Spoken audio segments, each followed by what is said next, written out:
Baby's breath McCoy. Oh, welcome to the Bro Bro Plata, everybody. We do things off air, and I think it would be we should record our like pre-air shit just because we have some fun doing it. We were talking about really awesome baseball nicknames that should be around. I mean, it's really the same as the show. It's just the only difference is we just hit the record button. Yeah. Sometimes if we would have thought of that before, it would have been on the show. And now it's a bum because we were just coming out with like ridiculous old school baseball nicknames, and that's why I just said Baby's Breath McCoy. It was usually some sort of weird ailment, like what was it like? Right, toe fungus Murtaugh or something like that, or whatever. And and there's real guys like Three Finger Brown. That was a real player. Yep. Oil Cam Boyd. A newsflash: Ray just found out Oil Cam Boyd is black. Yeah, I thought it was a white dude. I did not. I was expecting like a really pale white dude who like maybe used a little bit too much pine tar or something, and that's why they called him Oil Can Brown. I'd have no idea how he got that nickname. Some nicknames are just ridiculous and they stick. I mean, look, one of my favorite baseball players who now plays for the Mets, but he's still love the guy. He'll always be an Indian in heart. Carlos Carrasco. I named my cat after him. His nickname is Cookie. And Cookie only came from, I forget who it was. Just someone saw him eating a cookie and they're like, "Hey, what's up, Cookie?" And they just kept calling him Cookie. Like, it's not even a good story. It's not. It's actually a boring story. But It's stuck. And he's Cookie now. I'm trying to think of like even like I know his real name is this, but I was always a big fan because when he played for the Pirates, Pokey Reese. I love Pokey Reese. Played for the Cincinnati Cardinals, Cincinnati Reds. And some of the people that do play, like I'm expecting one day just to have the baseball name Aloysius come back because I think we should have some like third baseman in 2050. Aloysius gets throws it to second base and throws it to first, and we're out. We're going to the next inning. Thank you, Aloysius Jones. Like I think that would be a fun name to have. Listen, I want people to start like sports parents to start naming their kids ridiculous old school baseball names, hoping that helps them somehow. To be honest with you, because we were talking about Three Finger Jones, and his last name or his first name is Mordecai, or right. His name's Mordecai, Mordecai Brown, and you're like, what the hell? Like, how did that name die? Is my question. Like, Mordecai, I don't know. Clavicle Carlisle. He really likes to throw in that position. The thing is, we've already done a bunch of these, and they were funnier than the ones we're coming up with now. So I don't know. So I think I'm going to run tape on us beforehand. Well, we should have just stopped. Usually a lot of times I'm like, okay, let's wait and let's talk about this later. But yeah. Anyway, this is Bro Bro Plata podcast. I'm Tim. That's Ray. There we go. We did it. We did the intro. It was a nice intro. It was fun. But we were also beforehand talking about what if, and we just had Pat Miletich on as well. Yeah, we did. Check that episode out. It'll be on YouTube within the next couple hours. I've already got the video rendered. All I got to do is upload it. But thank you to Mr. Miletich for being on our podcast. I'm still amazed that we got such a straight ledge to be on the podcast. Like that was crazy. It's pretty cool that we got to do something that's, we're huge Pat Miletich fans, obviously. Anyone who watches this podcast probably also knows who Pat Miletich is. If you're a fan of MMA and the history of MMA at all, you know who Pat Miletich is. Because it's not an old sport, Pat's only in his 50s. He's one of the pioneers. Just, it's cool. Just because we decided to do a podcast, we somehow, and because we know people that hooked us up. It's neat, man. It's awesome. We got to talk to Pat Miletich because of that. It's pretty awesome. Just because we decided to. Yeah. So the moral of the story is do stuff. Yeah. Always put your nose. You never know. Put your nose to the grindstone, kids, not the cocaine stone. We all know this. Right. And it was, a bit of Lord Best. Don't smoke crack. Bit of luck that we got him. He's going to be the high bar for us for a while, I'm sure. But we'll, either way, it's pretty cool to have him on. The thing is, if we would have had that guy on 30 times, we probably would have had 30 different interviews because that guy is so many different stories. We could ask them all different questions. I got all different stuff because that. I Oh, mean, he's a great interview. I mean, and which is good because we're still new to this, and we made mistakes, but at least we can notice. I don't know, but nothing huge because Pat's awesome. Yeah, and it's kind of really hard to screw it up unless you talk too much, Ray. Yeah, I did that. I got nervous. It's okay. You're want? sitting there. I'm just sitting there looking at him like I didn't want to interrupt you, but I was like, just stop fucking talking. All right, we got enough from him, man. We did, and we got some really cool things. Like I said, we talked pretty much everything from Freemasonry all the way up to the biggest pussy in the world, Mike Jackson.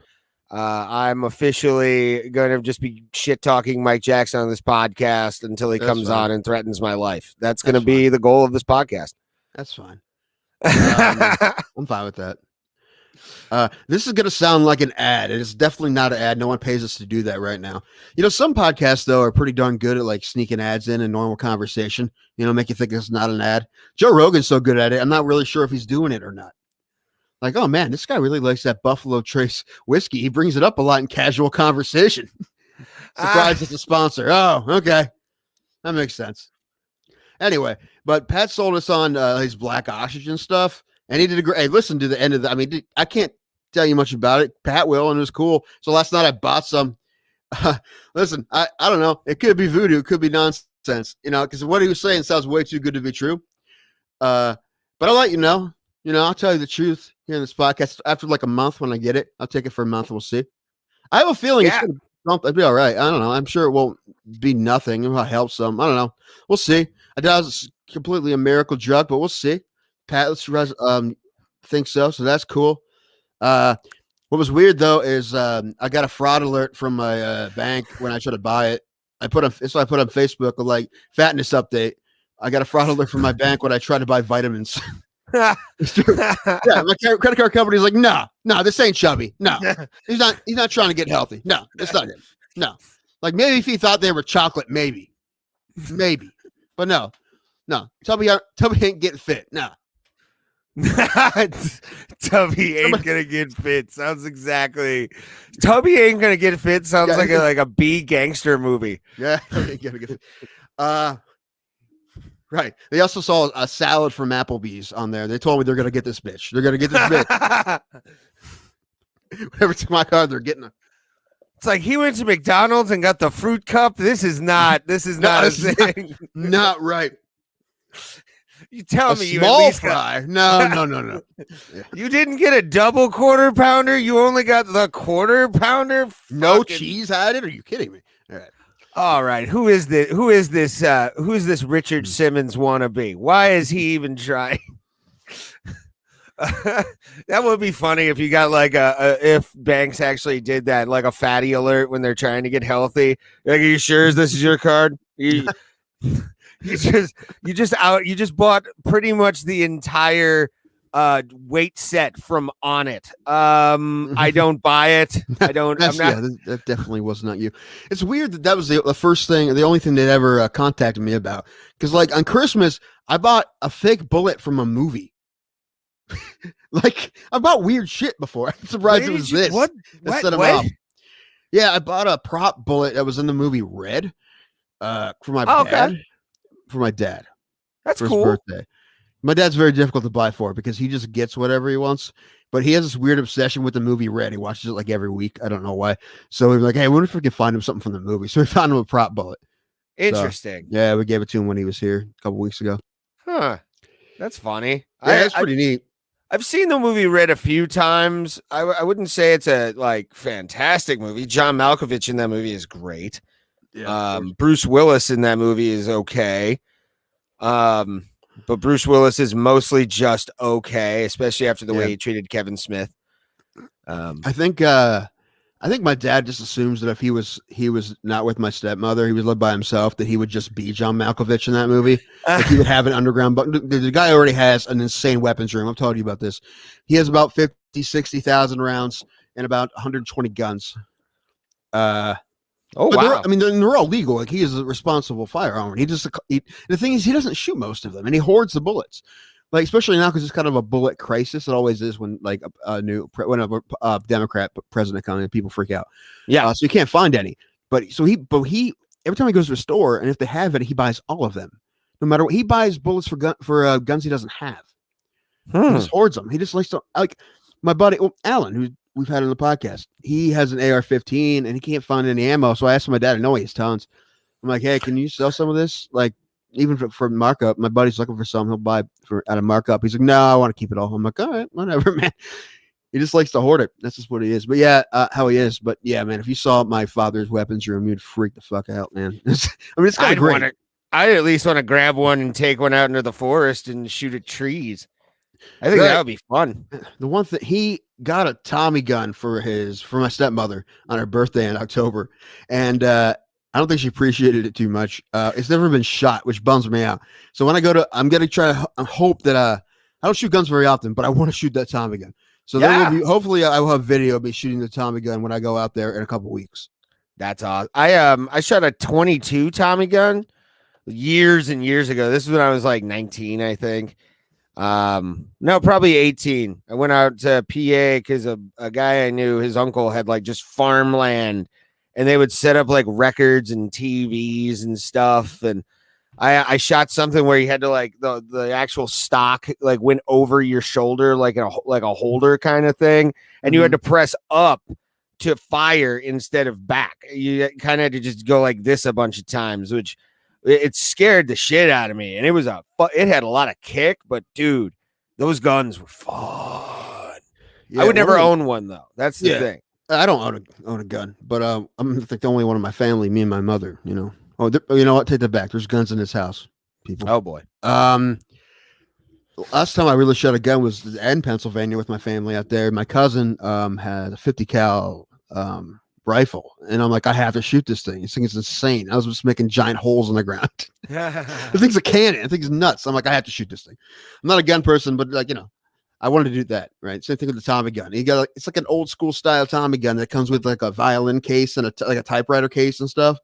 That's awesome. Yeah, it's pretty cool. It's pretty cool.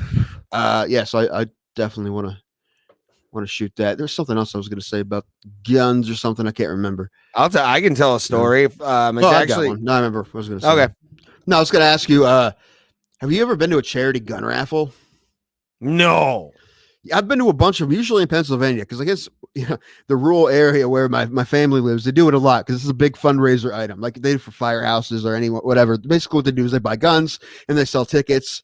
And some places have different games. I went to one. There's like multiple games you can buy into. There was so much for so many tickets, and then they had different games like guess how many bullets are in the thing, or there's a weird like you get a playing card and they draw a card and whatever. Anyway, also there's one you get a key and one of them opens the box or whatever. Anyway. One I went to, it was at a firehouse. It was a couple years ago. There's like maybe 200 people there.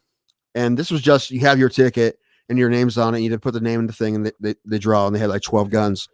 And my dad bought the tickets, and they're $20 tickets. And he's like, hey, I bought the tickets. So if you get anything, I'm going to take the gun. He's like, you don't want anything anyway. He's like, maybe I'll buy it off you. Maybe I won't. I don't know. He's like, I'll put it a ticket. He's like, I'm like, really, Dad? Like, how much for the tickets? He's like, $20. I'm like, here, I gave him $20. He's like, really? You don't have to do that? I'm like, no. I'm like, I know there's like a 12 and 200 shot that I would have gotten, but yeah. I'm like, I don't know. I wanted to have the gun. So anyway, they call my name. I want a 17. Okay. It's like a $500 gun. It's really nice. I sold it to my grandfather for like $4. So nice. Yeah. When I won it, and people, would say, because they didn't have the guns there, I had to pick it up at the gun shop. People were like, "Oh man, you got the 17." And I said to one person, "I'm like, yeah, I don't even know what that is." And they gave me this dirty freaking look, dude. It was so funny. Gun people are really, they were just pissed. Yeah, they're weird. They all know my dad, so they weren't too weird about it because they know my dad's a super gun guy. And the thing is, if my dad wanted that gun, he would have bought it from me anyway. But my grandfather wanted it, and worked out. He got it cheaper than he would have anywhere, and I got cash. So there we go. That's gangster. Yeah, I mean, I thought about just keeping it, but yeah, it was nice. The one story I always love to tell about. It's actually a date story more than it is anything. Guns? What kind of date you going on, man? I've never been on like a range date, but I would do it. I would go to a gun range on a date. I think that'd be kind of fun. Sure, I would too. Although I mean, another reason I'm not great with guns is I have hand tremors, so it's like, I mean, if you put it on a lead sled, I'm good, But like, I thought about getting a handgun a couple times. And my dad was really excited; he was going to buy me a handgun, and so he took me. He got all his handguns out, and he's like, "Okay, we're going to go through all of these. You tell me which one you like the most, and then we're going to buy you one." I'm like, "Okay." And then very quickly, I'm like, "Man, I don't think I want one of these."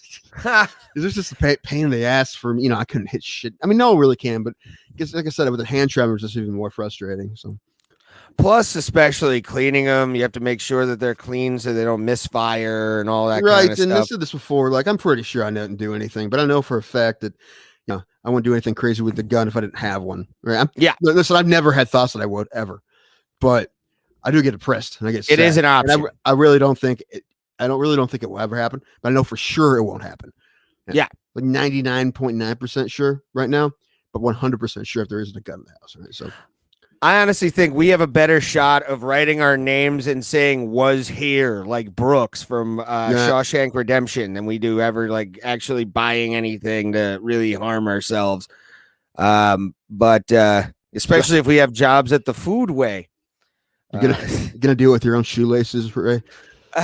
No, I mean your pants around your ankles. Listen, Ray, if I ever find you and you hanged yourself, just so you know, I'm pulling your pants down.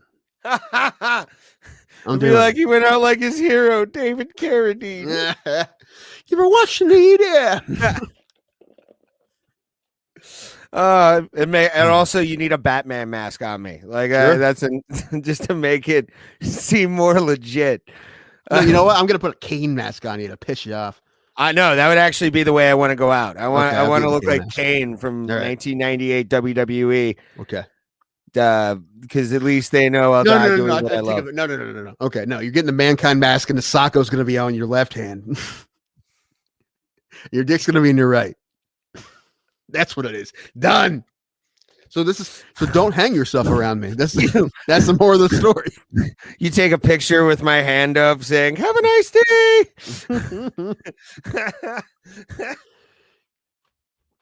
Oh, we are dark human beings. I'm doing so many TikTok videos with your dead body right before I call the cops. Oh God. Oh, we're monsters. We are. Anyway, that's makes us comics. This is the Bro Bro Plata Good Christian Boy podcast. Yes, please. I was about to say. Go ahead. I was going to say, please turn your Bibles to Leviticus now. We'll be reading from the book of Damn That a Fat Ass. And no, that's the book of Ludicrous. Ludicrous. What was I going to say? Forget already. No, it's not new for me. I always forget. Oh, yesterday. Yeah, I was going to say something. But because the podcast got weird for a second, we started talking about like weird stuff that Catholic priests have done to kids, and I was about to say, man, good thing, man, we're having a real fun time here, something like that, right? Something sarcastic. But then he kind of transitioned it to stuff about his dad. I'm like, okay, I'm not going to do it now. Yeah, no, so it's kind of let it sizzle in this like a dark spot for a minute. We brought it back up. It was all right. Oh yeah, that was. I will say, although I'm pretty sure like I piled on right after that too with that question about like how many fighters have had issues. But you did, you bastard. Usually I'm the one that fucking starts. Well, you know why? Because it didn't come to it, but I was kind of correlated to stand up because a lot of stand up stuff. I mean, not everything. Yeah. They're past like that, but it's something, right? It was just dealing with the Tourette's and whatnot or whatever, fat kid stuff. But everyone has their thing. It's not always abuse, of course not. But sometimes it is. Well, I mean, one of my favorite guys out there right now, who I consider a really good friend, Terry McNeely. He has a joke where he goes, "Do you think I wouldn't be doing this if I wasn't a little molested?" Like it's what it is. I mean, we're all fucked up. It's fucked up, but I mean, comics, we're the most fucked up people on the planet because we go on stage and then talk about like our dicks and like our parents for fucking. And fighters the same way. I mean, the reason like. That's what I was trying to get to, right? I was trying to make it go for a full circle, right? I was trying to bridge the gap there, but it never got there. So this looks like making it all really awkward and shit. Hey, good for Pat. Answer the question, and boom, we were on next. All right. Oh yeah, done. I'm like, nope, that wasn't going to get much out of him. Next. The thing is, if we ever have him on again, I'm just going to ask the most vague questions of all time. Like, who do you like in the MMA right now? Is somebody you really like what they're doing? You just let them or whatever. What's the funniest thing you ever saw with your two eyes? Because you listen to any podcast with that guy, he has crazy stories, and he gave us a couple great ones. Oh yeah, A couple secondhand ones too, but they're good. I mean, just the whole, just thinking of two UFC champions chasing a storm down together is hilarious. Him and Jens Pulver, it's great. That's insane, man. It's to have him be. I'm gonna switch kick this tornado, man. We're gonna make sure we get that rear naked in on it, man. We're gonna. I should have asked him if he ever tried to convince Jens Palmer to get his teeth fixed. I don't remember. Did Jens Palmer have a jacked up grill? Well, a bit, yeah. I mean, listen, it's not a whole lot better than mine, worse than mine, but yeah, it wasn't great. But the thing is, if he was, it was something that like you probably would just get veneers. Like if I had a good bit of money, I would just be like, all right, veneer time. Let's just get this done. Veneer time. Yeah, once I get good dental, I think I'm just gonna get implants put in. Like just have that I really whole hope fucking thing done. Yeah, that's probably gonna hopefully something I'm gonna be able to do. Or if not, you can do the false teeth. No, Joe McCormick has false teeth. Comic Joe McCormick, who I love. I love Joe McCormick. And he talks about it, or else I wouldn't mention it. Yeah, he has false teeth. I mean, they look good. You wouldn't know, but he knows. He does have that lisp though, so that makes sense now. Because like some guys with like recently, because he's only had him the last couple of years, I think. I mean, I'm trying to think of the last time I saw Joe. It's been a hot ass minute since I've seen him. His Facebook posts are amazing. 2019, yeah, I think 2019 because we did some shows. We did a show in Dover, and he had on the show we did in Dover. That was fun. Interesting. Yeah, because on purpose I got everybody from the same area. I brought Joe, Tim Wolf, Jason Moliterno, and John Huff down because they're all from the same area. I'm like, oh, these guys can all carpool. Tim and Jason drove together. That was it. But I'm like, all right, I tried, man. I felt so bad for Jason Moliterno on Tuesday. We were at an open mic in Willoughby. And it's hosted by W. Scott. Happens every other Tuesday. So if you're watching this or listening to this, it's a fun open mic. You can't go wrong for a free night out. But Jason drove all the way from Youngstown, and there was going on as we're doing stand up in like the side room. There was what? So, you broke up. What did you say?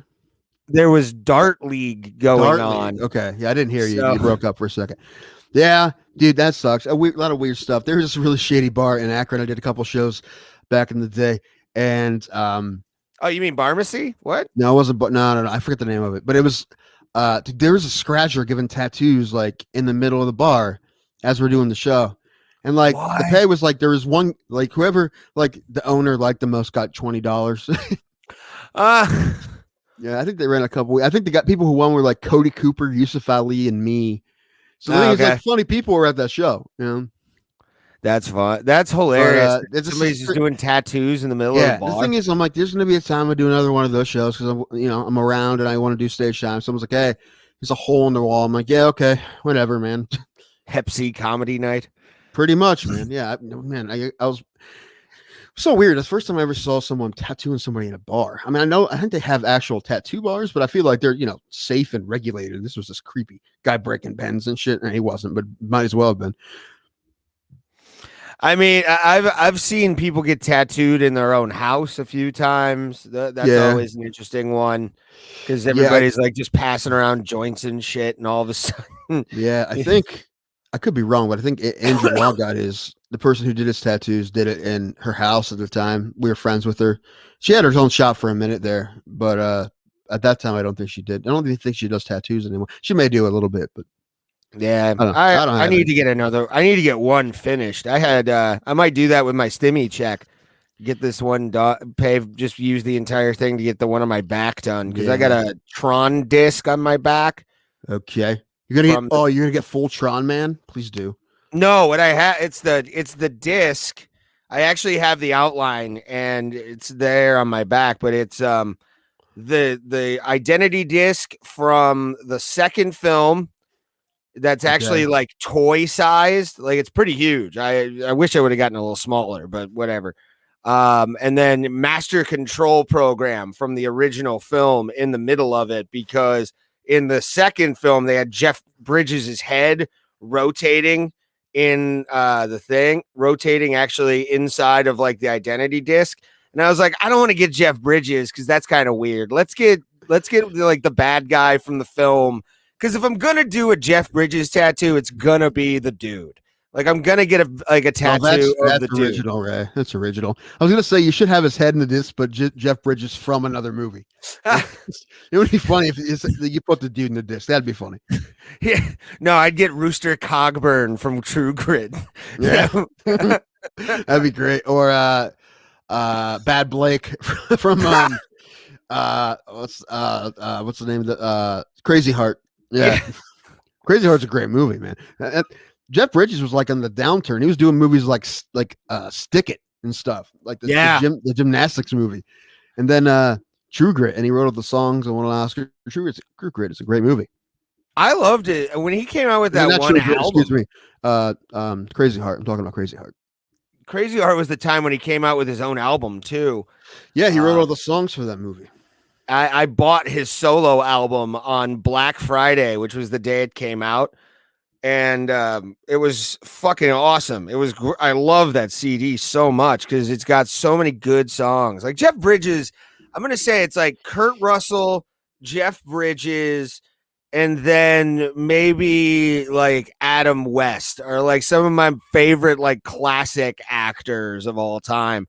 Because like technically those guys were working in movies in the 60s, like for Disney and all those kind of like places. So I'm pretty sure Kurt Russell's a good bit younger than both those guys. Well, Adam West is no longer with us, but yeah, Adam West died at like 90. Yeah, he was pretty old. Yeah, because I just watched an episode of Family Guy, where he pulls up on somebody. He's like, "Hey, are you 5'0"? He's like, "No, I'm 87." I'm like, "But thanks for asking." Yeah. Oh, Adam West was the man. Great Batman. It's my favorite. My second favorite Batman is Adam West. First one's Michael Keaton, and will always be Keaton. You know what? The thing is, I think most of the Batmans were actually pretty solid. Well, I guess I'm going to say this: 3 of the Batmans are pretty solid. Yeah, Val Kilmer to me is kind of not. Like, I'm not a fan of Val Kilmer as Bruce Wayne. I mean, I just watched Batman Begins yesterday. I mean, Christian Bale's good. I love him as Batman. He's great. He's a great Batman. You know what? I actually have faith in Robert Pattinson. Robert Pattinson is a guy like Tim Wolf had a great post. It's like 2008. Girlfriend. I love Robert Pattinson. Me, he sucks. 2020. I love Robert Pattinson. Robert Pattinson. Girl, he sucks. So that's how it was, right? Because like when he was in Twilight, you're like, this fucking guy, right? But in reality, he did a movie like The Lighthouse and Good Time. That guy's a great actor. I love Pattinson now. He's the man. Oh, I walked out on Twilight because of the words "hang on, spider monkey." I was already not liking the film, and as soon as I heard that, I'm like, fucking done. I'm fucking out, man. I can't do this film. I do give it credit, man. There is that wacky baseball scene when they play Supermassive Black Hole by Muse. All right. I love baseball and I love that song. So they give credit. Yeah, it's kind of wacky, but they give there's a bunch of baseball references in that series. Well, I haven't seen all the movies. I've seen a couple of them. Yeah, I've only seen Twilight 1. Like my mom, loves those movies. My mother too. Yeah, a lot of girlfriends I've had in the past have been, big into Twilight, and I'm like, I mean, I'll go with you, but if you want a vampire movie, man, I was watching Blade the other day. Fucking Blade, dude. I can't wait for the new one with Mahershala Ali. It's gonna be awesome. I was just thinking that because I was watching. I'm like, dude, is there a more? I can't forget like how badass Blade is. Dude, I'm excited to see like Blade in the MCU. I'll see Blade versus Deadpool. Oh, that's gonna be so. I hope that, dude. That's something I've thought about so many times. Is like, I hope they start doing like the one-offs or like the one-off series that they would do. Like once they introduce like Wolverine, I hope whoever plays the Hulk after Mark Ruffalo, I pray to God they do like Wolverine versus the Hulk and just do these like obscenely Michael Bay style films. You know how I wanted to pick them? Characters. I want there to be a public event where they pick 2 superheroes out of a lottery machine. That would be so good. All right, let's write it, Russo brothers. Let's do it. You're doing original sin now. Doctor Strange versus Mega Sonic Teenage Warhead. Okay, yeah, let's do that. Yeah, that'd be fun. They are doing the She-Hulk series. I saw Yeah. that. I'm excited for that one to see. I'm Just sure it because will be good. I mean, yeah, I'm sure it will be good. And to think, and the thing is, Ruffalo's going to be in it, so it's gonna make sense. It's not, yeah. that show's I'm not- basically going to be Law and Order MCU. Like that's all that's going to be. Man, I told you before, even when WandaVision ended, I mean, it was good. I liked watching it, but I enjoy the movies a lot more than the series. Yeah. Well, I'll watch it, but I don't like the series idea. I'm like, make the movie. Well, next week's going to be a fun one. Falcon and Winter Soldier starts. Yeah, same thing, right? Well, I'm looking more forward to Black Widow than I am that series, just because it's a series. Well, whatever. I'm gonna watch it. It's not like I'm not gonna watch it. I'm gonna watch it. I will say, watch enough Disney Plus. I do the same thing with like that you said for a while, where it's like I don't even like the Mandalorian. You're the one that kind of got me into the Mandalorian to like watch it. And it was like a year after the first season ended that I started it. So. Yeah. And then I binge watched pretty much all of them and then finished out the last like couple episodes and ruined it for me. Man, that sucked. I really wish you didn't do that. I mean, I forgive you. I grounded you from Disney Plus for a while, and that's fine. You deserved it. But man, I honestly think I'm like, man, what would my reaction would have been if I didn't know? And I knew, so just don't do it again to me, man. I need to say, to be honest with you, looking back on that finale, it is one of the most. Don't make it worse for me. No, how can I put this? Obvious endings they could have done. Like I was hoping for like Mace Windu or like I mean I don't think I would have called. I don't know for sure. I wouldn't have called. I always try to call it, but looking back on it, it kind of makes sense because he was starting at school, everything, and I'm one of those people that will say my theories on a movie about like who's the bad guy or whatever, who's about to turn or anything, out loud to no one all the time. I'm like that guy, he's turning. I promise you. How do you know? I'm like, because there was an unnecessary close up. Right now, that character has nothing to do with this movie. Why would they have such a big close up on that person? And that's an actor before, right? They give stuff away, right? Yeah. Like you think this actor would be in it to be an extra? No, they're turning around on you. They're gonna be back. That's the killer. Yeah, something like that. I take pride in sometimes calling professional wrestling angles when I'm at a show. Okay. I was gonna say fights, but okay, yeah, that makes sense too. I'm sure it'd be the same way. Because I remember there was one at a tournament show that was like a 2 or 3 day show that AIW does. Or no, it's 3 shows in 2 days. That's the format. And they had they had this guy named Mance Warner, who's like this big like country bumpkin kind of character, but it's like a badass. He talks like this. And his manager kind of just went like this with him, like, I'm fucking done. And I'm like, oh my God, he's going to turn on him soon. And I literally 5 seconds later, another guy comes out and clocks Mance Warner. I'm like, I fucking called it. It was awesome. I was so happy. I was so proud of myself because I'm not that good of a wrestling booker when it comes to like what I think bookers are going to do. But I loved calling that one. That was my favorite one so far. Okay, cool, Ray. Mance Warner, baby. Mance. Right. I heard some pretty cool news. All right. I don't know if you heard this. Yesterday, Universal Studios greenlit a film called Cocaine Bear. All right, I'm looking this up. I'm gonna have to read the synopsis based on the true story. No, yeah, of the legendary Cocaine Bear in Kentucky. Which I had to read the story. Elizabeth Banks is directing it. I like Elizabeth Banks as an actress. She, I know she directed one of the Pitch Perfects. I don't know what else she's done, but she'll do a good job with it. But yeah, the story is ridiculous. You pull up an article. If you just look up, because there was news yesterday, look up Cocaine Bear. There should be a story about. Oh, I'm looking it up right now. The original story of the Cocaine Bear. It's pretty great. Apparently, it's going to be an action thriller. I hope it's a comedy too. Like, how does that not be hilarious? I mean, it's weird. I know, and it's actually sad because this bear accidentally overdosed on cocaine and fell out of a plane. I think. I don't know. It's nuts. I'm pulling up the thing now. The true story of Cocaine Bear. Let's read this. Actually, If there's anything that's people on the internet love. Huh? what's that? What's that? Oh, I was gonna say no. Usually, What'd you say? if someone said the words cocaine bear to me, I would think of a burly gay man who does a lot of drugs. That's what I think cocaine bear is. That which I'm sure there's also cocaine bears. I'm sure that's also a thing. But as they say in Big Mouth, everything is a thing in the gay community. So cocaine bear is probably a thing. I hope so. That sounds amazing. I need to start watching Big Mouth again. Big Mouth's funny. It's a very funny show. But I love the description, described as a character-driven thriller. Get out of here. Get out of here. Get out. Come on. Ads. What are you doing? Oh, you shouldn't have picked Rolling Stone, man. You should have picked ads and shit. You should have picked a different website. Well, no matter what, it's still going to be a thing, but it's in a character-driven thriller inspired by true events that took place in Kentucky in 1985. The working title, Cocaine Bear. That should just be the title, by the way. Oh, yeah, for sure. Is reportedly based on a true story.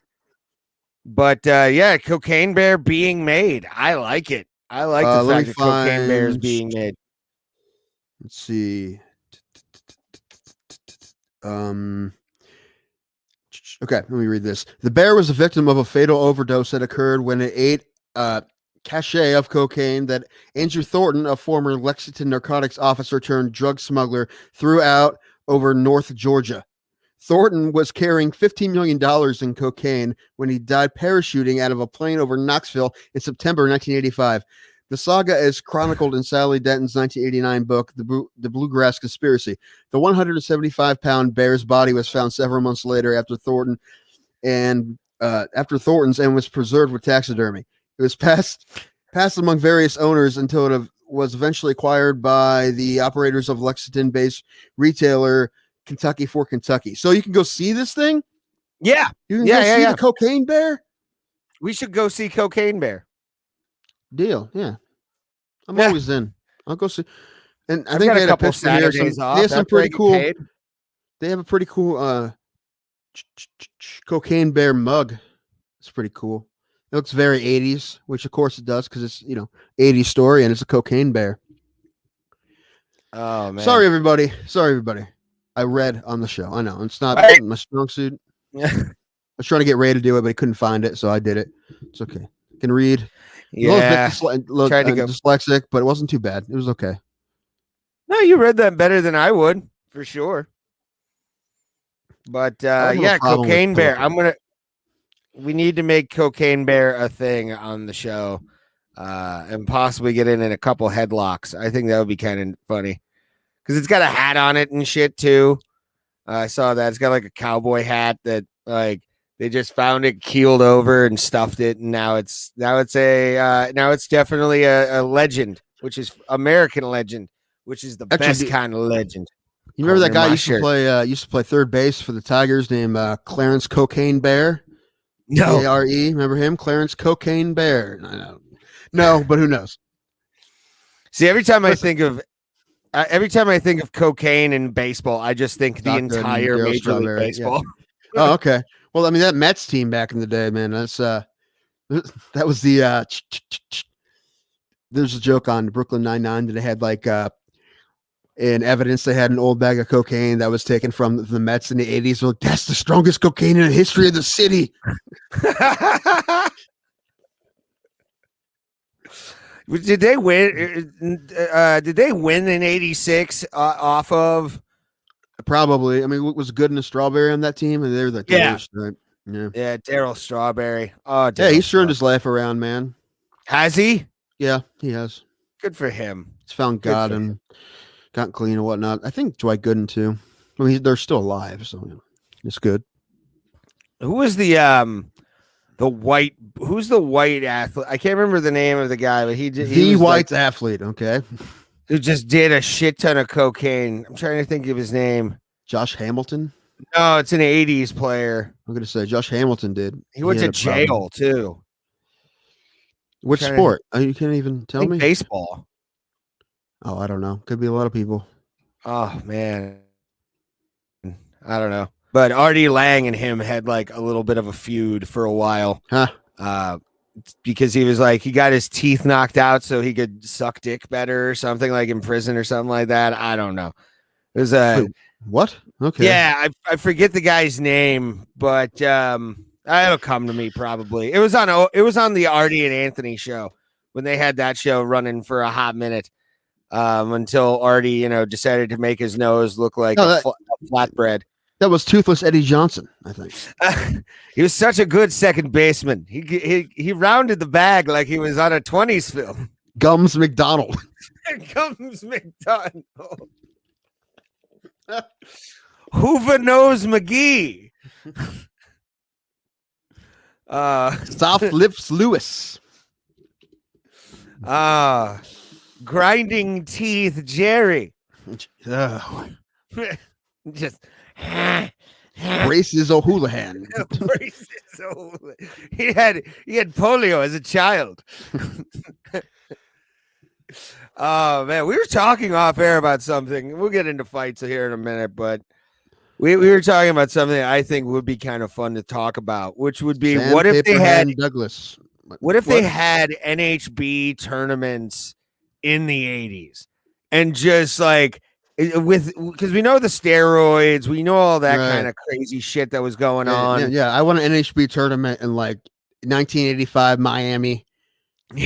Yeah, that'd be amazing. Just on a beach.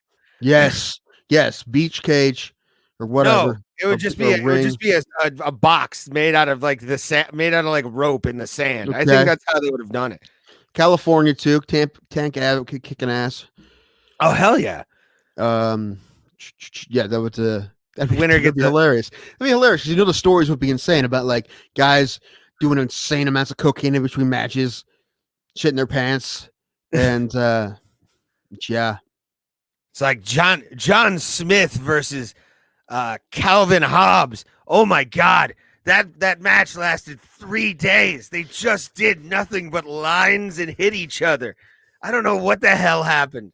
How did they survive? Hold on, we can't go past Calvin Hobbs. Really? That's what for Calvin and Hobbs. The first thing that went to your head. Yeah. Where'd that come from? I don't know.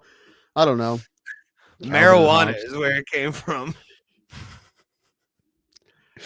Do you have one of those like Calvin and Hobbs tattoos with like a Calvin taking a piss on like a, I don't know, what's something you would take a piss on? I don't know. Honestly, one of the tattoos. Well, I mean, again, I texted you last night. To be honest, I have more respect now for Habib than I do Mike Johnson. Or Mike Jackson. So Mike Jackson by a lot. He was low. He was definitely the last one I would respect on the list, Habib. But now Mike Jackson, after saying what he said about Pat Miletich and all that kind of shit, son, we're not friends anymore. Yeah, could you imagine if he came on and did our podcast? Because we would have to, we'd have to double, triple down. We'd have to basically yell at him on our podcast, which would be strange but fun. I would, believe it or not, I would wear this exact shirt. Just talk about, there were some fucking douchebag Nazi assholes, but it wasn't the entire goddamn fucking rally, you fuck. Right. You fucking SJW. Ugh. Hate SJWs. Right. I like liberals. Pat has some opinions and stuff that I didn't necessarily agree with too, but it's not like I had to it was really necessary for me to be like, I disagree, so it's not necessary for what we were doing. Yeah. So if anyone gives a shit, it's me middle fingers for you. Whatever. I look like my hair right now looks like I'm in Flock of Seagulls. I don't know why. It's sort of like it does, man. It yeah. You have that kind of the Rick Astley little swoop going on. Except it's not bright red. Never gonna give you up. Never gonna let you down. That's the guy. We should talk about UFC Vegas 21. It's a lot of fun. It's a great card because Belal Muhammad, motherfucker. I hate you excited. so much. You're the worst. You're the fucking worst. I am. So what my girlfriend says every time, or girlfriends say every time they're with me, just like, I get why you're single. I understand. But yeah, let's get into this undateable one Ray Hot Clock. I want to talk about this first. Meegan Anderson and Dana White are kind of like conflicting stories here because she said that Meegan Anderson said the UFC told her they're not going to do the featherweight anymore. And the last featherweight fight is going to be Spencer and Wolf coming up here soon. Dana White said they're going to keep having the belt as long as the Amanda Nunes wants to defend it. So I don't really know what's going to happen. Apparently, Meegan Anderson says she's no longer with the UFC, but at the same time, this was the last fight on her contract. So I don't know if they told her she's completely done. I don't know. But the way she's talking, it is, because I think she's under the impression that they're no longer going to have the division. Excuse me. Which is all right. I mean, that sucks for her. But, you know, the PFL still has it, and there's Invicta. And the thing is, I can see her definitely fighting Kayla Harrison, wherever she is, PFL or Invicta. Yeah. I think she's with both. Wherever she is, that would make sense. That'd be the toughest fight for Kayla Harrison by far. So I can see that happening, but it's a bummer for Meegan Anderson because she is Alicia Spencer is also a heavy, and Daniel Wolf. Daniel Wolf's pretty tall. I don't think any of them can make 135. So that's a bummer, right? I mean, geez, if there was a 155, Meegan Anderson would probably. I mean, she's 6 foot tall, but yeah, it's a bummer. You know, we could do. And especially the way that she lost, though. I mean, I can understand why they're not renewing her contract. She is a really great fighter. I'm not taking anything away from her. It's just right, but Amanda Nunes does that to everybody. Yeah, I know. Who doesn't she do that to? I mean, yeah, Felicia Spencer had a really tough fight with her. She couldn't finish Spencer, and Spencer, you know, she got the hell kicked out of her. She was awesome. She looked great. She was tough as hell. But dude, she's the best. So you can't give her shit. I mean, they didn't cut everybody that Ronda Rousey armbarred, right? Yeah. They didn't. What if they did? No. They didn't. Yeah. So take that. That wasn't a show bomb. It was like a mic drop. Oh, okay. I like that. You can't. This is show bomb. This is the show bomb. All right. Mic drop. Yes. Okay. Mic drop. All right. If you're listening, I'm doing. Yeah. Whatever. It doesn't matter what I'm doing. Nothing matters. Nothing else matters. Oh, okay. So Dana White also teased something. He said it's a big announcement. He teased. The only thing he said is that the UFC fighters are now on the level of the NBA, MLB, and NFL. I'm like, what? I'm like, what does that mean? Does that mean you're going to give them a union?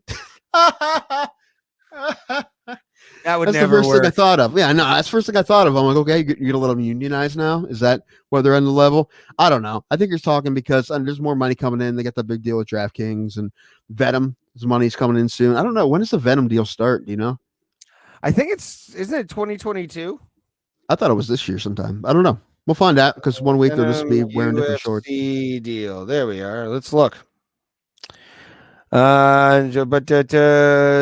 Beginning next month, it's going to be next month, April 2021. Venom will be the new UFC manufacturer. So yeah, I kind of wish it was one of the bigger companies. Just because I don't know, Venom would be an MMA company. I don't know. I think it really kind of when Reebok got involved, when Reebok was still kind of a company, it kind of like, okay, this is a legitimate sport. To some people, you know, Reebok's involved. Some of the big players are involved, but Reebok shorts are terrible. They have like 4 different colors, and they've been boring for the entire time. So I'm sure Venom will have some better stuff. Probably maybe let some fighters customize theirs. And I've seen the Venom shorts before in different organizations that they've had deals, and they're pretty cool. They look a lot better than the Reebok ones. Reebok, you know, and it is really strange that no bigger company went after it.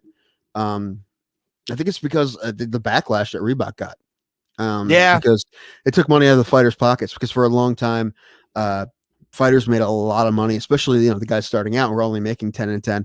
They would get a lot of money from their sponsors, and they would put become human NASCARs. They would put all these sponsors on their shorts, and they made a ton of money that way, and it was a big deal for them. And then they do get money from Reebok, and they're going to get money from Venom, but compared to what they were getting before, I don't know about Venom, but Reebok deal compared to what fighters were getting before, it was a lot different. That's one of the reasons some fighters like Bellator, because Bellator still lets you do it, and like I said, it's a lot of money that these people make because they're going to be on network television, right? Mm-hmm. And I do think that they should start allowing that again. Me too. Sponsors and stuff like that. Because At I mean, least if banners, they used to do banners too. You're not even allowed to have a banner anymore. I miss those. Mm-hmm. I miss the banners so much. Like you still get them, like you said, in Bellator and stuff, but Mm-hmm. I do miss them banners, dude, because they used to have some fun stuff on them. Weird, like the nicknames, and you Big would learn business, nicknames man. that way. It's big business, man. Like Huge. it's taking money out of the UFC's pocket, right? For to let them do that. So they're just like, no, man, sorry, bro. And that's a bummer. And that's kind of the way they do things, and it is what it is. And the fighters are still going to fight, and but it was a bummer. And I mean, they fired Stitch. Stitch is one of the most legendary cut men of all time, and they fired him because he spoke out against it. Because again, we talk about it all the time, and this is true that we probably wouldn't be fans of MMA if it wasn't for Dana White right now, just because what he's done with the sport, how much he's done in the Fertitas. It was not the only one, but at the same time, when he says something dumb, we say it all the time. And some of the things he does, he's very, I don't know, seems very sensitive sometimes because he just outs reporters that he doesn't like, and anyone that says anything against him, he fires them. And I don't know, man. I mean, he can do what he wants, man, but it's. I was about to say he's a promoter. Promoters are always the more. I know fight promoters are always like that. You're right. No matter what, it's so funny, no like how much sport, really. So funny how much different that league runs, other than next to any other professional sports league. It's crazy. Because it's a authoritarian dictatorship compared to the other ones. The other ones, they have a commissioner, which is kind of like the president, and they have the Players Association. It's like a democracy, right? They have their reps, so it's kind of like it's a democracy, a bit. This is not at all. Well, boxing is the same way. I mean, but boxing, they have different promotions. That's more like Europe. Boxing is Europe, Ray. Boxing is Europe. There's multiple countries, and there's an EU, right? And then there's a Brexit, and you know what? If I thought about it more, it would kind of make sense. Fucking socialism. It's wrong. Socialism is wrong. Ray, are you on Medicare? I'm on Medicaid. Medicaid. Okay. Yes. All right. Moving on. To get my own insurance, sir, because I have. Moving on. Unlike what a lot of deadbeats in this country don't have, and let me put on my big business hat and say people need to get off them couches and get back into the workforce. Screw your COVID. Yeah. And the thing is, we've had social programs in this country for a long time. There's just some people that wrongfully assume every single person that is on these social programs could be doing more because of their own fault, right? So they're just being lazy, which I'm not saying it's never the case, but I'm sure, but it's not always the case. Right? And some people think that everyone, no matter what, should that you have the right to die in a ditch. Like a lot of people think that. So I understand that. I mean, but that not thing, man. I'm for social. More empathy than that. Safety nets. Just, I think a lot of times they are rife. For sure. But the thing, I understand that people against socialism is like, how many more of these do you want? I mean, we have some already, right? We need a lot more. But I don't know. Listen, I'm not an economist, so I don't know. Yeah, I don't understand it either. You know what we do understand, though, sir? Vaguely. Just not a whole lot, really. I was going to say fighting. Kinda. I mean, yeah, we like it. We understand the fight game, and we have these two savages coming up. I'm very happy about this fight, dude, just because both guys are really creative strikers. They're fucking amazing strikers, both of them. And Belal has the ground game. I think Leon Edwards has a pretty decent ground game too, yeah? Well, he's an English dude, and they usually have to, they develop it late, but they develop it hard. Like Michael Bisping worked super hard in his wrestling his entire career because he didn't wrestle before he started MMA, right? So Leon Edwards is kind of the same thing with Leon Edwards is a fantastic striker. About time we get to see him fight, man. We haven't seen this dude fight forever. And he's gotten some dirty deals too. Right, and it wasn't really his fault, man. Remember when he wouldn't take the fight with Hamzat, so they took him out of the rankings? That was a couple months ago. What the hell, man? Shady shit they do. Anyway, whatever. And the rankings don't really matter anyway, but it's shady. I don't know, man. This is two great strikers, and it's going to be awesome. Leon Edwards, they say he's going to get a title shot if he wins, which is kind of strange. I mean, you think that means if Muhammad wins, he would also get one, but that's not necessarily how it works because the UFC does whatever they want. But excuse me. Finally Leon Edwards gets a fight, man. He had multiple fights with Hamzat canceled, and he had a fight canceled right before the pandemic. I forget who. Excuse me. Oh man, burping like crazy. I forget who he was supposed to fight. I'd forget, but I'll look it up. But yeah, he had multiple fights canceled in 2020. But finally, we get to see him fight, man. And yeah, good for Muhammad stepping up. Short notice, he just fought Diego Lima a couple weeks ago. Yeah, great fight. Him dominant decision. They just set up Diego Lima and Matt Brown. I don't know when. Recent, relatively soon, like maybe next month, or maybe that'll May. be a pretty fight. Sure, especially with Matt Brown. Like, when is he gonna finally like just put it away? Is the question. Never. And when they make him, when they stop paying him, probably is. If anything, I would say he's got probably 3 more fights left in him. If anything, honestly, I always think his next fight is his last. I mean, he just turned 40. I don't know. We'll see. I mean, again, I'm excited just to see. That's right. What were you gonna say? Leon Edwards is supposed to fight last March. Tyron Woodley. Oh yeah, forgot about that fight. He's fighting. When is he fight? Oh, he's fighting on 260. He's fighting Vicente Luque on 260. Tyron Woodley is. Yeah. Okay, that makes that fight. That makes that card a little bit more of a spectacular card then. Because honestly, I don't see that fight going outside of maybe the second round. If it's Ngannou, but that's just me. Stipe, I can see taking it full 5 and wearing Francis out with his show muscle. Because if that's the one thing, Francis just has show muscle that is like, I know he's strong and all this stuff, but that shit, those muscles will gas out quick. Right. He kind of lost some weight since that title fight. He's kind of slimmed down a bit, but I think he's going to be 100% better fighter than he was before. Stipe's got a lot of skill though, man. And I don't know. I love Stipe. I hope he wins. What else is on? Oh, and O'Malley Almeida is on that card as well. Ooh. And then we have Kamal Worthy's fighting Brandon Marcos with their losing record. William Knight, Alonzo Menafield. Okay. And Jillian Robertson and Miranda Maverick got moved to that card. That was supposed to happen a couple weeks ago. It didn't happen because of COVID or something like that. Yeah, solid card. Right now, they only have 4 fights on the main card. Oh, you know what I did see today? The new main event for April 10th, Darren Till, Martin Vittori.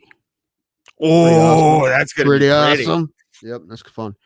That's going to be. That's 2 weeks back-to-back with middleweight main events for their top 4 fighters there. So, we're top 4 non-champions. So, because next week is Whitaker Costa. So, man, that's like a tournament. We talking about a tournament to fight Izzy? I think so, maybe. I could definitely see this being an eliminator for sure. Unofficial tournament. I mean, listen, it's kind of hard if Whitaker wins to not give him that fight right away. But they said, no, man, you got to fight the winner of Till and Vittori. I like it. That'd be fun. Yeah, especially Izzy just fought. He just fought. So, yeah, and I mean. I think, and I told you, and you sent me a thing of the rankings, like the tops. I think you sent me like the top 6 or something like that. Yeah, I just wanted to show you that they had Jan under Izzy still. Again, it's based on Jan is still on the come up, dude. Like you can't be. He's a great fighter. Do I think he's top 10 like power in the power rankings? Yes. Like the UFC rankings just kind of give you an idea of what they're thinking. That's the only thing. They make their own rankings, right? They just do it for themselves. They're not official in any. I mean, they're theirs, but it's not.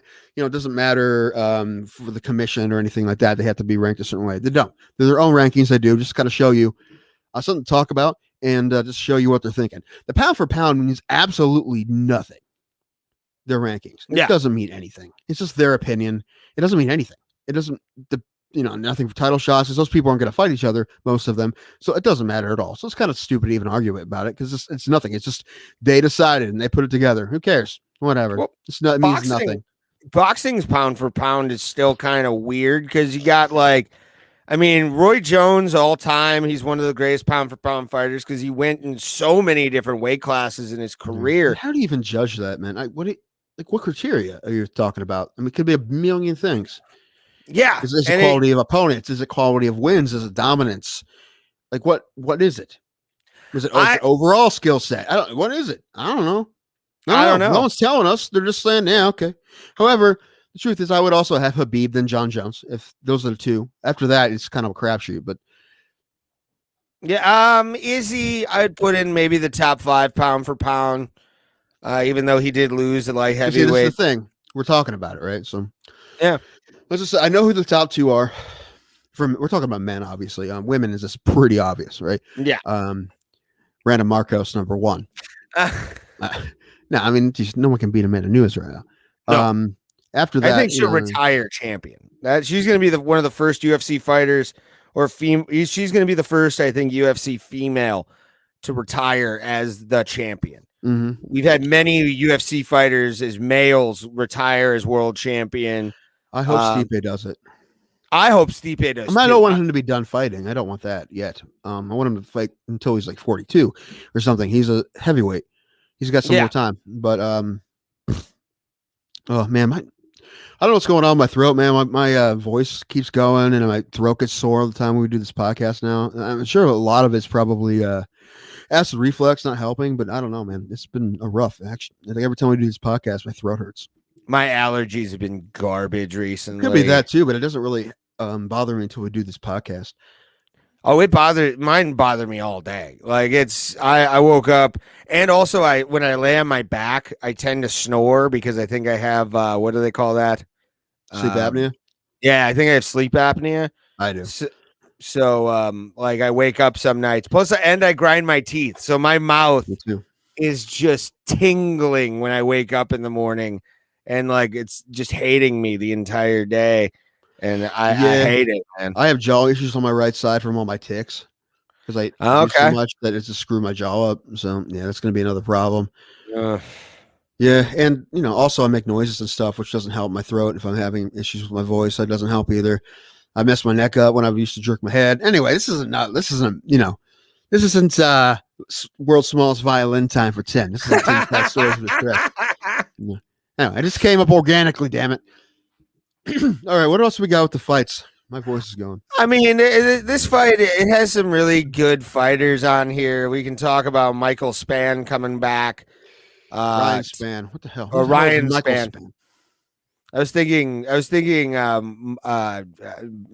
even Brendan Stan, I think his name is, right? I don't know. Oh, thinking Brian Stan? Brian Stan, that's it.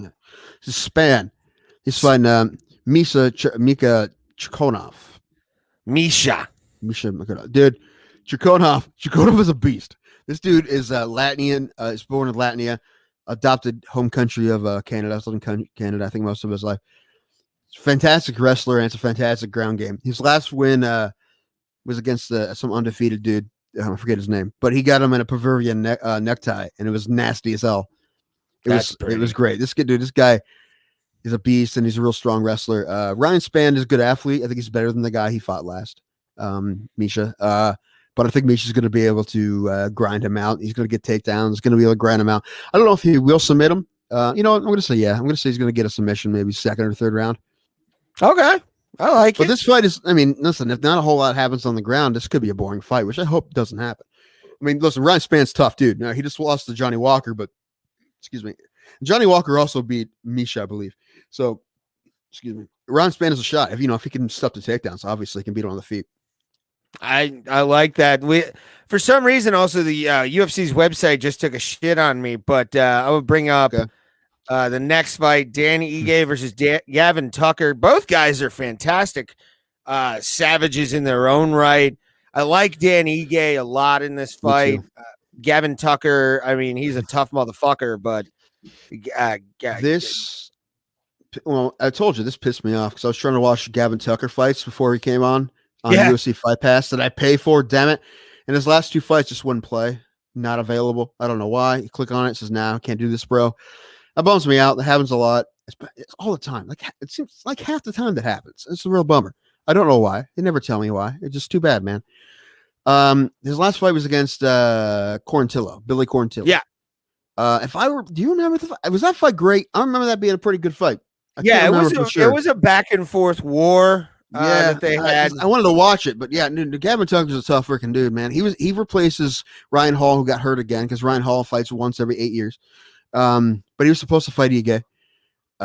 But Gavin Tucker comes in, dude. It's a great fight. This guy's a banger, and also has a decent ground game. Same thing with Dan Ige. He has submission wins as well. I really like Dan Ige a lot. I think he's going to bounce back from that loss against Calvin Kattar and get a decision here against Tucker. But Tucker's a fucking tough Canadian, man. Tucker's tough. It should be fun. Then we have also Jonathan Martinez versus Davy Grant in the bantamweight division. Who you got in this one? I love David Grant, dude. David Grant, man, when he smells blood, he'll throw from his hips. Like, everyone in the UFC is a tough son of a bitch, right? But I don't know, something about David Grant makes you say it out loud. I don't know why. I think it's just because, number one, he looks like a very unopposing neighbor. He looks like your neighbor, right? He doesn't, he doesn't have any tattoos. He doesn't look menacing. He's a normal guy, not real big. But the dude, when he smells blood, he throws from the hip, and he's fucking nasty. Like, his last fight, he had a not awesome flush knockout in the third round. But Martinez is awesome too. He's real fast. He has great stand up. He has a Thomas Almeida. He just beat Thomas Almeida and by a decision. It's going to be another good one, man. I like David Grant a lot, so I'm picking David Grant. Dude, David Grant, it's been around for a minute. This is like his 7th maybe fight in the UFC, and he has a win over Chito Vera back in the day, maybe 4 or 5 years ago. So I like David Grant a lot. I'm picking David Grant. I like that. What about let's go to Manal Kape versus Matthew Nicolau. Yeah, this is a little bit tougher because I don't really know these guys that well. Kape I've seen fight a few times. He fought during the pandemic when it was when UFC was first starting to like kick stuff off. I've definitely got Manal in this one. Mateo, I'm not really that familiar with, so I'm going to say Manal Kape on that one. And then we got Eric Anders versus Darren Stewart. This one will be fun. Darren the Dentist Stewart, man. Last time we saw him, he had that great fight with Kevin Holland. That was a really close fight. He was the only person that gave Kevin Holland a fight in 2020, really. Well, I mean, Buckley did too, but he got knocked out. It was a decision win for Holland over, I'm looking for Stewart. Stewart's tough, man. Stewart, the dentist, dude. He throws hard. He's nasty. Yeah, he's what was I going to say? Yes. By the way, I want to since you're in the middle of thought, I want to throw this comment out because this is a Twitch watcher rocking that hair, my dudes. Yes, we are. I'm actually getting a haircut tomorrow, so it's gonna. Mine's a wig. Mine's a wig. Yeah, at the Halloween store. Same with that goatee. It's all glued on. Actually, I have alopecia. Would that be terrible? Like if I put the fake hair in all the time, this is what I chose. Like, I'm getting booed. I'm getting booed for getting a haircut. I don't know. I'm not a hair farmer. I haven't had a haircut in 4 years, and it's not happening anytime soon. One of my favorite American dad jokes about about people who's bald is when what's his face got like made fun of by shaving his head, and he was like, I'll wear and he wears a wig, and he's like, it was awful. They called me names like Leukemia Skywalker. And to me, that's such a horrible name, but it's so funny the way it was like delivered. Leukemia Skywalker used to play for the Orioles back in the day. And we brought it back around. I love it. Around. Tim Danko with the sexiness. Bring back Hilario Aparicio. I wish they would. Yeah, tell who did that? Cody and Bill. Tell Cody and Bill. Cody and Bill, yeah. Yeah, I was always a fan of that one. That was where I started doing stand-up. It was my first like comedy show ever. Was Hilario Aparicio. I did a couple times. I mean, it's been a while, but all right, where are we in these? Oh, we're talking about Eric Anders. Hold on. Eric Anders. All right. Getting shit done on the Twitch. Firsty. For 2 first names, Eric Anders. Okay. What do we got here? Okay, he's coming off a loss to Christoph Joko. He's pretty tough. He has a win against Amir Sharp, a decision. Okay. Dude, Dennis, the Dennis, man. Dennis is nasty, dude. I'm picking Darren Stewart. He's nasty. He's fun to Darren watch fight Stewart's too. a savage. So I think, and also you don't know how to. I've said it many times. You don't know how a loss will affect a fighter to begin with. So you immediately should be the perfect. This is the perfect fight for Darren to just get a big win off a guy who's coming off a loss. Is it? So, right. Could be. I believe you. What else we got? Let's go to the prelims, which will start. Hill and Yoder is on this card now because it was supposed to be. It is. Last 2 weeks ago, and they moved it to this one. This is fun. I mean, we talked about this one when it was supposed to happen a couple weeks ago. I think Angela Hill is just a good bit better than Ashley Yoder. I think she's a much better fighter. She was supposed to fight Tisha Torres not long ago. Man, that would have been tough because Tisha Torres looked fantastic against whoever that newcomer she fought. She looked great. I love Angela Hill. She's one of my favorite fighters to watch. She's always exciting, but I honestly don't think Ashley Yoder is nearly as talented as she is. So I'm picking Hill. Yeah, I'm going to pick Angela Hill, and I was actually going to pick her off a 7 day because she came on at 7 days' notice. I mean, that's the thing too about that fight against Ashley Yoder is that was a 7 day notice fight. Now she's got a little bit more time to train. She's got a little bit more time to get her weight in check, to be on point. And make this a really good fight. It was weird why they canceled that because it got canceled the day of. I think it was a contact thing. I don't think either of them actually tested positive for COVID. It was Ashley Yoder's corner. Okay. One of her corner guys got pulled from it, so they just decided to pull the fight itself. Yeah, that's cool. Do it 2 weeks later. All good. So yeah, and especially Angela Hill, and this is in the strawweight division, she's a contender. Like Angela Hill is a contender at 120 or 115. So yeah, she had that really great fight against Michelle Watterson a while back. Yes, she did. That was her coming out party, in my opinion. Like that was the perfect place for her to be when it came to and 115. They have a lot of really big time savages. But like, I honestly think that Angela Hill could be one of those people to beat Weili Zhang for that belt. Or really, I don't think there's any chance in hell that would ever happen. I like Angela Hill a lot, but I don't think she has nearly enough skill to beat. And she does not have the pop she does. Weili Zhang has a lot of pop. They finalized that fight with her and Rose, which is going to be awesome. That's gonna be so good. I was going to say it depends on which Rose shows up. However, Rose always shows up. It's not like she actually doesn't. I don't know. Just the thing she says, out of the cage makes you think she doesn't really care that much, or she has some kind of issues with the dealing. She had a problem with being a champion, which that makes sense. It's a lot of pressure. But it's not like she didn't fight tough against Andrade. She just got slammed on her head. It happens, right? And she looked great in the rematch. And dude, I love Rose. It's going to be a great fight. I mean, last time we saw Weili Zhang fight was one of the best fights of the whole year. Well, in my opinion, the best fight of the whole year. It was fight of the year. Yeah, that was fight of the year for sure. I just watched it again yesterday. Actually, I put it on. The damn hematoma. Okay, we got Nasrat Happer. How you say his name? So what I wanted to talk about. Let me go. It's Happerast. Yeah, that's gonna Happerast. Yeah. Try. Yeah, he was supposed to fight Hakapalugi, if I say it. I think he was the guy who was supposed to fight that Ozdemir guy. I think. The guy who got the bag snuck into Abu Dhabi. That guy. Yeah. Yeah, and then he got cut. Apparently, they said there's potatoes in the bag. I don't know. I don't know what that means now. It's like mystery solved. There is potatoes. I'm like, why are you sneaking, dude? Potatoes? Yeah, but what's in the potatoes? You can hollow out a potato. You just say, what's in the potatoes? Explosives.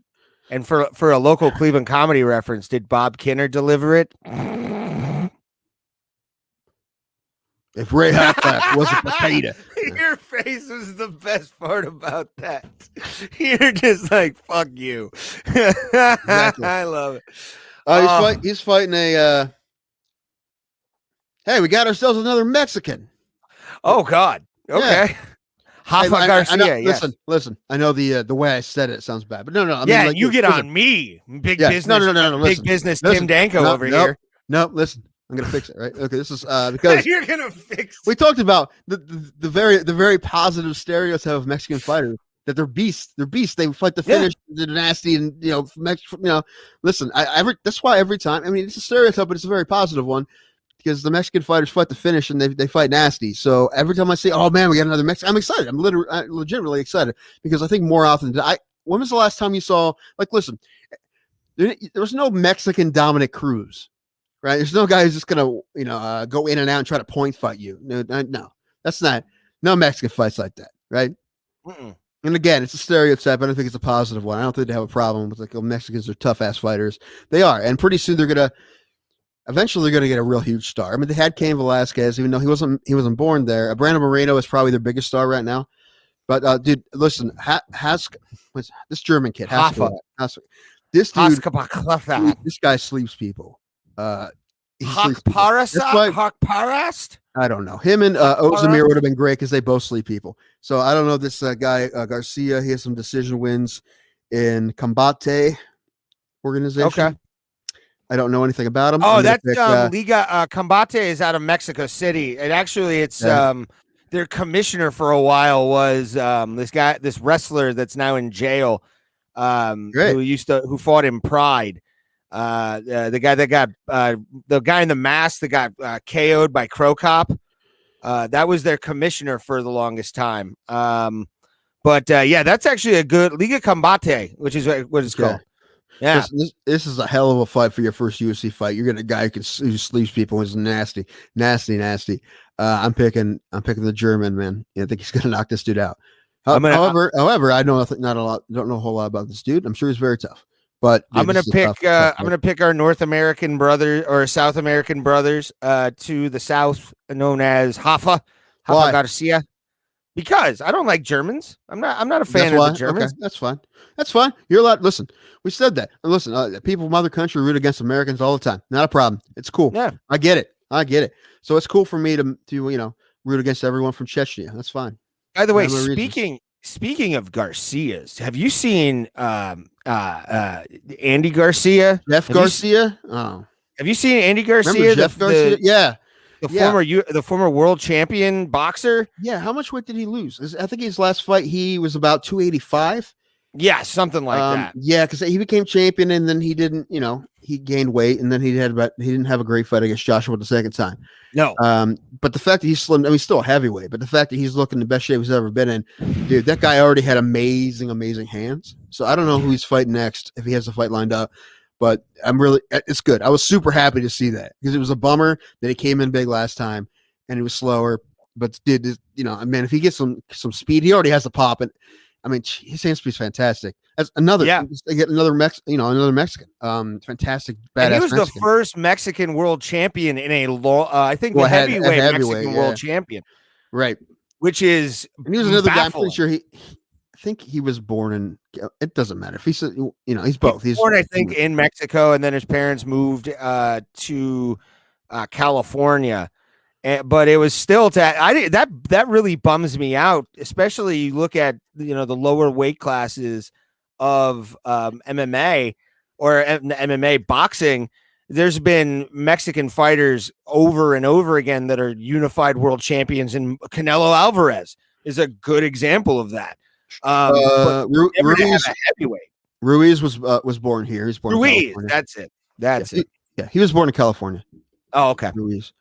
Still, no, you're thinking Andy Garcia, the actor. You're crazy. It's the marijuana. I swear to God, it's the pot. Now I was thinking of his brother Terry Benedict from Ocean's 11. I'm stoned, everyone. That's okay. It's more fun when you are weed brain high clock.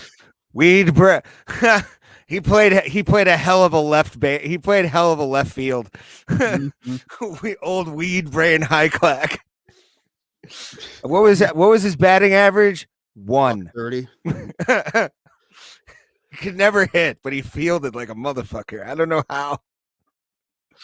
A lot of guys made a career with that, man.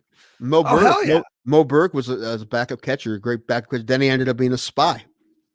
Mo Burke was awesome. You haven't heard of Mo? Yeah.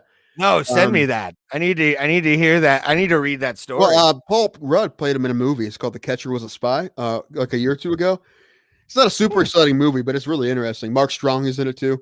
Okay. I think Paul Giamatti's in it too. Ooh, I love. But Paul Rudd plays Mo Burke, and he was a super interesting dude. Like he had multiple PhDs. He spoke multiple languages. and he just happened to be a pretty good ball player, so he just played professional baseball. Although he also did other stuff. Everyone was pretty well aware he was a pretty smart dude. Interesting. But then he was the SS, I think the name of the he infiltrated the SS. Well, no, he became an agent. Oh, you're talking about like Secret Service? No, what was it called? What was the name? CIA? No, FBI? I think it was SS. EKG? I don't know, because X-rays, laser beams. Julia Childs was an agent for them too. Like it's weird how people think. Anyway, but they had him go over to the RS. You mean the Royal Service? Okay, yeah, Royal Service, because the SS was the Germans. Okay, all right, whatever ours was. Oh yeah, his job. He was tasked with assassinating Heisenberg. But also, it was not just assassinating him. Does it need assassinated? And obviously, he didn't do it, and he ended up coming over here and doing a bunch of stuff after the war. But he didn't kill Heisenberg. What about Jesse? Did he get Jesse? This guy. I've never seen Breaking Bad, but I know that. Bitch. Fighting, bitch. Anyway, the movie's okay. It's good. You'd like it. You watch it. But yes, it's cool. Also on ESPN Plus, there's a short, a Moberg short. Okay. 30 for 30 shorts. There's one about Moberg, and you know who? What is this? Bill Lee. Is it Bill Lee, the spaceman? Narrates it. Yeah, because he told guys who are different in baseball, right? They're two different kinds of different, but. Yeah. Anyway, that's a great story. It's these, check it out. I'm gonna have to check it out. And you said Paul Rudd's in this. Happened to be a baseball player. Yeah, he played Moberg. All right, I'm gonna have to. I'll probably watch it tonight. My one friend that I'm going over to their house, they're a big Paul Rudd fan, so I might get them to watch that movie because Paul Rudd. That one probably got past him. This one that probably got past a lot of people. Probably. Okay, though. I liked it. Interesting. Oh, my friend. I think the rest of the prelims look like pretty much people we don't know. I didn't have a whole lot to say about them after that. All right, I like it. Let me take a look at some news here. News. Matt Serra said he's not going to corner anybody anymore. Okay. Interesting. All right.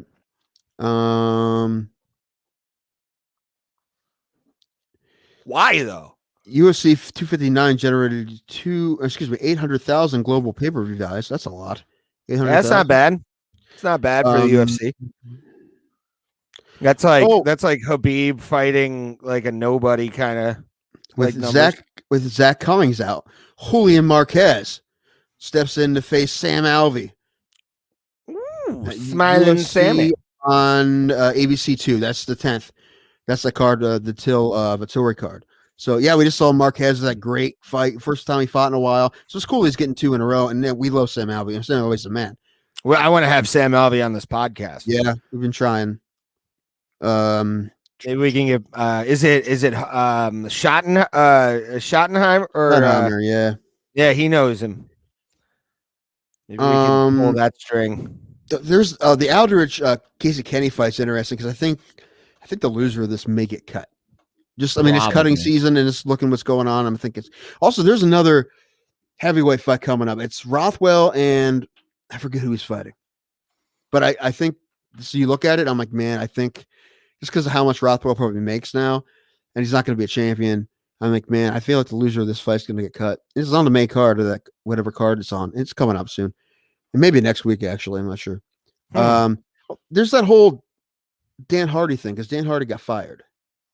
Yeah, why did he get fired again? I didn't read the whole thing. Apparently, he had some altercation with someone at Fight Island. They had a fight. There was a big fight with someone who works for the UFC, right? And then kind of what happened, and Dan Hardy was angry about this, which I understand, because the whole thing, the headline was, because the headline gets clicks, right, was Dan Hardy has fight with female employee. And he's like, it has nothing to do at all with the fact I'm like, it's female. I'm like, I'm pretty sure. I mean, I believe him. It didn't, but just, it's better clickbait if they say it was a woman, right? If they say, oh, read this, because it's like, oh man, is Dan Hardy sexist? Which, it was something about the fights. It was I don't know. I didn't read the whole thing. I'm looking at it right now on SB Nation. It was described as a disagreement.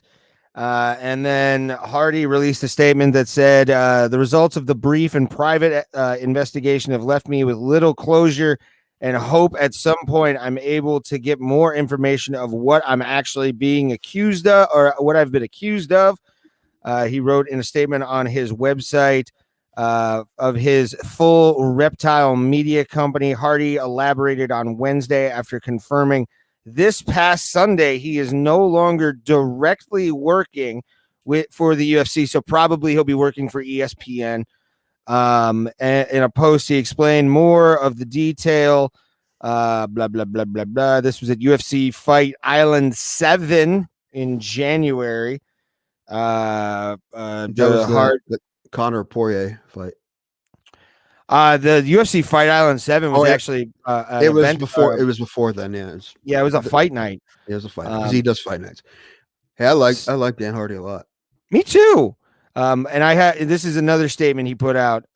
Since then, Hardy has said he has made amends to the employee. I have apologized to the individual for the embarrassment they must have felt. The conversation could have definitely taken place in a better location under better circumstances.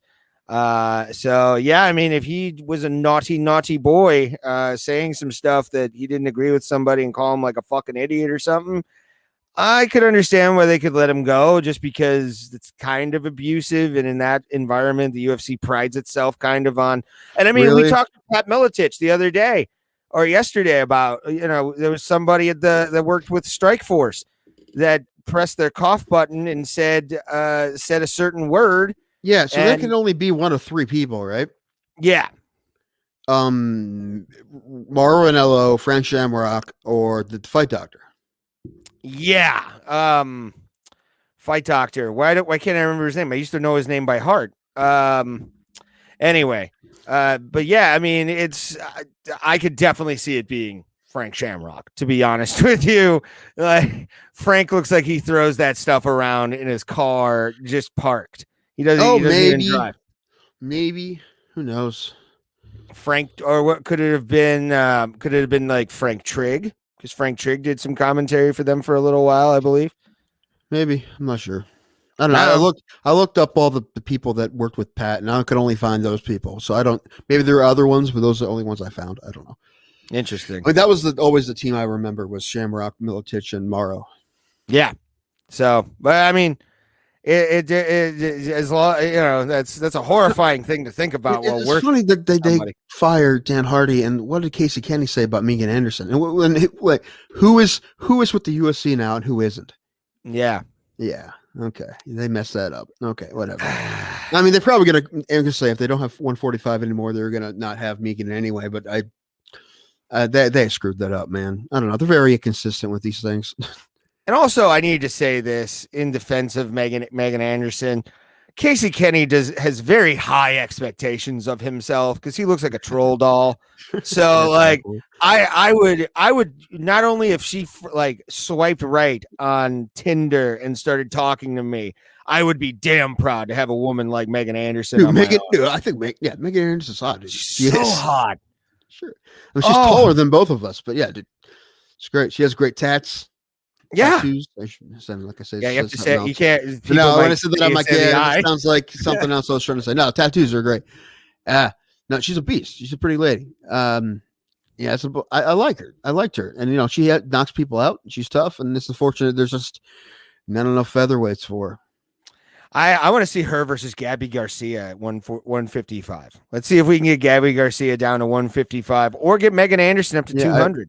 Let's get Meegan Anderson up to 200 pounds. No, I told you that Gabby Garcia lost a lot of weight. Yeah. And she's like, no, I mean, she probably could make that now. I don't know. I don't think she fights anymore, though.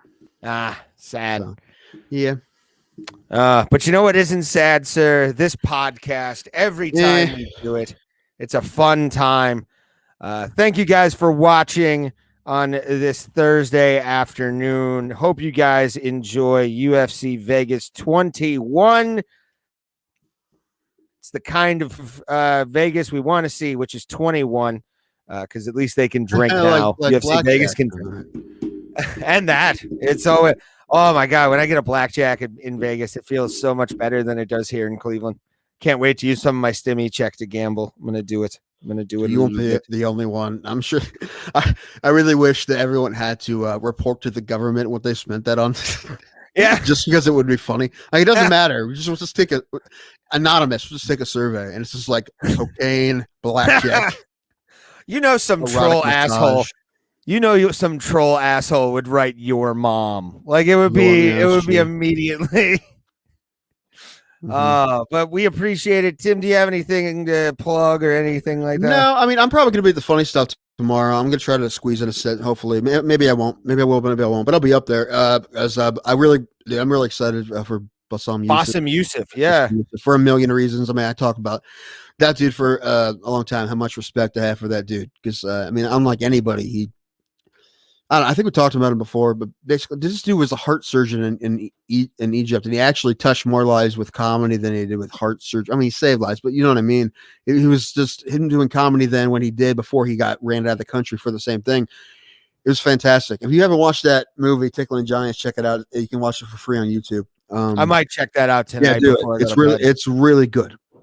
So that's that. Well, thank you guys for watching and listening. You can catch us on all of our platforms, including Facebook, YouTube, and Tim's favorite place, Twitch, and our multitude of streaming services. Our interview with Pat Miletich is up there right now, along with a plethora of other interviews that we've done in episodes. Go check those out. Help us out by spreading the word, share, and do all that stuff. Do it. And as I say every week here, we will see you at the Kumite, motherfuckers. Remember that great outfielder for the Phillies, Cornhole McKenzie?